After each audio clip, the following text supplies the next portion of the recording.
if it wasn't for the brother, Kelly, seeing Natalie Cole writing her mama a $20,000 check, because Kelly was like, you writing a check to mama? The hell you writing her a check for? She owe us money. She been stealing money from us for years, girl. Google it. All right? And then something just like, my mama wouldn't do that to me. Is she that much of a dirty bitch? Yes, your mammy is that much of a dirty bitch, girl. Oh, my life, be waiting for you.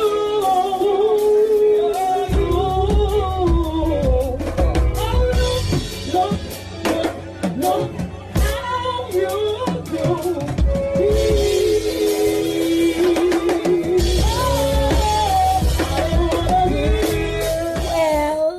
Hello there, love bugs. Hello there, Bellas. If you have not already done so, please remember to like, share, subscribe, and tip your favorite narrator via Cash App at $NAROB on YouTube. And if you are not already a part of this book club, please hit the Patreon link below and or the join button here on the YouTube. And for a small monthly fee of $5, you babies, yes, you can be privy to all the shenanigans before the YouTube gets it, if the YouTube gets it. Now, you know, the paying members, they are privy to the puppy videos. Also, the paying YouTube members, they know what the next book is.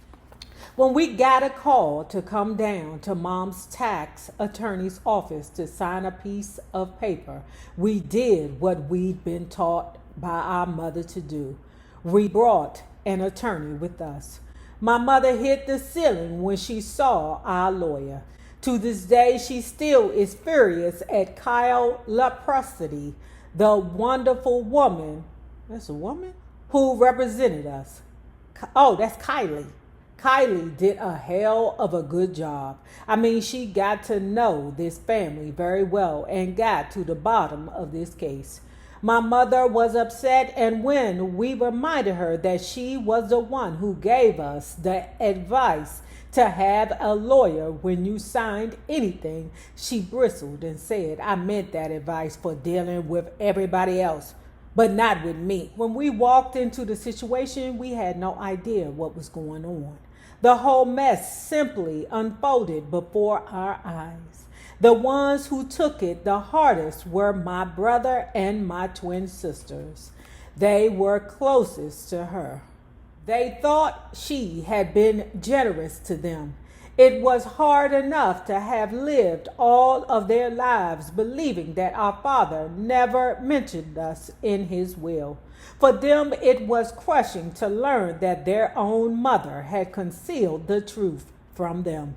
The financial finagling that had been done with Dad's estate came to light. It had all begun around 1960, when the attorneys convinced Mom and Dad to get into some offshore tax avoidance schemes with extremely complicated structures. It was an unfocused arrangement that affected the estate plan and the tax situation. In all fairness, there was some logic to establishing international banking relationships because my father's income was coming from sources all around the world. However, the financial tomfoolery revealed in these papers went far beyond legitimate banking needs. Just one little question could unlock a whole vast array of information that we really, truly didn't want to deal with. Basically, it was a way of hiding money, and we were just dumbfounded. Yet another strange term in the legal maze with my mother appeared in 1994 when her now divorced ex-husband, Gary DeVore, sued Mom and all of her children for payments of a tax bill that had been presented to him by the Internal Revenue Service. Apparently, they had filed joint returns as a married couple, but had forgotten to mail in a check. The IRS, with their customary jolly sense of humor, calculated that the taxes, late fees, interest, and penalties added up to $2 million. This matter was really a legal disagreement between Gary and my mother, but he tried to drag the kids into the problem on the assumption that collectively we might have more access to money than my mother. His assumption may have been right, but his suit was found to be without legal foundation a few years later. Finally, in 1995, after 5 years of investigation and legal wrangling, the trustees of my father's estate announced a settlement in which the corporation, KCP Inc., that controlled the assets for the Nat King Cole estate was turned over to the 5 children. We had just stopped to breathe a collective sigh of relief and were happy to put all this behind us when my mother sued all 5 of her children, Capitol Records and the Royal Bank of Scotland. Somebody's got to explain this to me. I don't understand how you can spend 5 years working on an agreement and then drag everybody back into court because you don't like the way the agreement came out. One of these days, God's gonna explain it to me because no one else has been able to. You know what this remind me of? Remember when Catherine was suing somebody for some shit and Michael Jackson's kids was like, wait a minute, Granny. Wait a minute, you suing for no reason now. Stop using our money to sue these people. I don't care about what they think about us. We don't care, Granny. Leave it alone. We don't care. So basically, the kids had to check Grandma because Grandma was using the kids' money to sue somebody on behalf of what they were saying about the Jackson family that nobody really gives a fuck about anyway. Okay? You're part of the Jackson family, girl. They're going to talk about you forever. Catherine didn't care about how much sense it made to use the children's money. She felt strongly about something that the children could give two good goddams about. Maria doesn't care if suing her children makes sense or not. It's what she wants. Maria doesn't care about the entire picture. She doesn't care if it does or does not make sense to the children or the rest of the world. It's what she wants. She's standing on business, and nobody's going to stop her from doing what she needs to do. Keep in mind, Maria jumped out there and took over Natalie Cole's finances when she went to Hazelden. Okay? And then when she gave the money back to Natalie Cole ain't had shit. She ain't have a pot to piss in or a window to throw it out of. It was her business managers that got her a little townhouse and a Ford Fiat. Okay? And we both know back then that shit was worth like $1,300. Maria tells Natalie Cole, oh yeah, you ain't got no money. And on top of that, you owe me money. So if it wasn't for the brother, Kelly, seeing Natalie Cole writing her mama a $20,000 check, because Kelly was like, you writing a check to mama? The hell you writing her a check for? She owe us money. She been stealing money from us for years, girl. Google it. All right? And then something just like, my mama wouldn't do that to me. Is she that much of a dirty bitch? Yes, your mammy is that much of a dirty bitch, girl. Essentially, my mother announced that she didn't care what the will said. She didn't care what the trustees said. Everything in the Nat King Cole estate belonged to her because she was the wife. Once the trustees had determined that the children should control the corporation that received the income from the estate, she sued, saying that the money did not belong to us. My mother's biggest concern since the revelation of the meeting in June of 1990 has been that she's afraid it makes her look bad. I mean, it do. In one sense, this lawsuit was just the icing on the cake.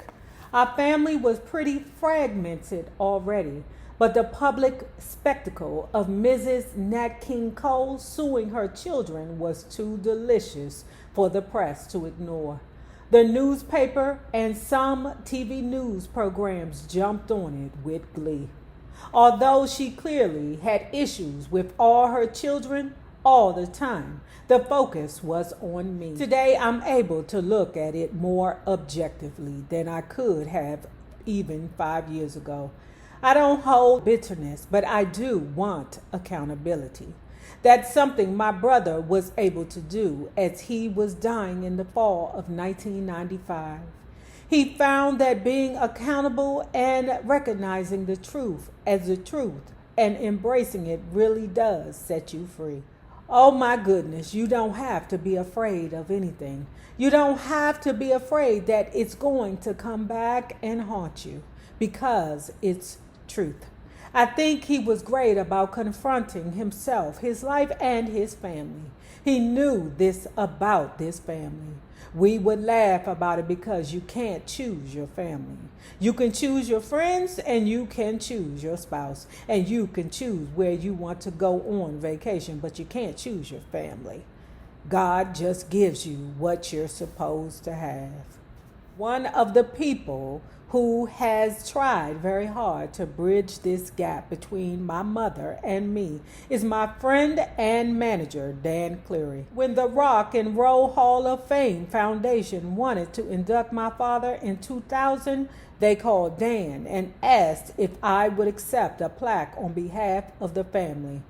Without even telling me, Dan's immediate response to them was the Nat King Cole's widow was the appropriate person to represent the family in the situation.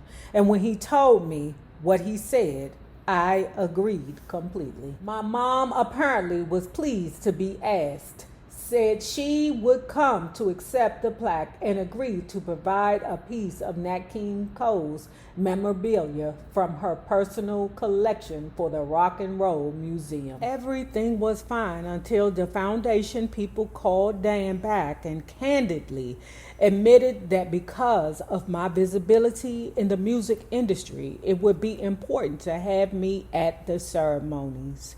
They asked if I would please come sit in the audience while my mother accepted the plaque. I understood their need to promote the event and agreed to be there, but only in the audience. Oh, Beyonce, we need you to come here because views are low. We need you to be here. And we're going to make sure you get an award. Hey, if you don't get an award, we'll make sure that your daughter gets an award. All right?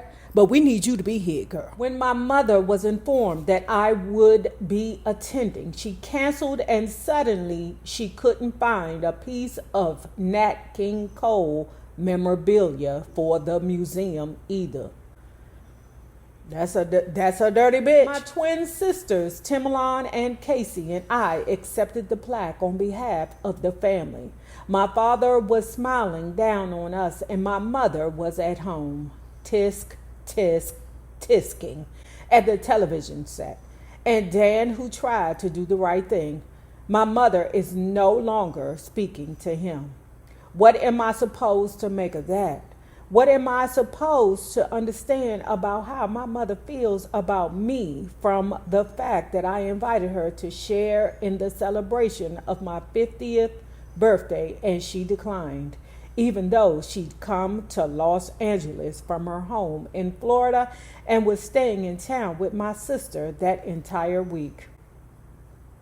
She's selfish. That's what you can make of it. She's just selfish. And when you're a parent, there's no room for self-absorption. Hell, I'm a big sister.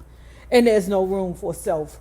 It's no room for self when you're a parent. And when you're a big sister, it forces you to not have room for self. The truth is that my mother has not carried my father's torch much as she might like to think that she has.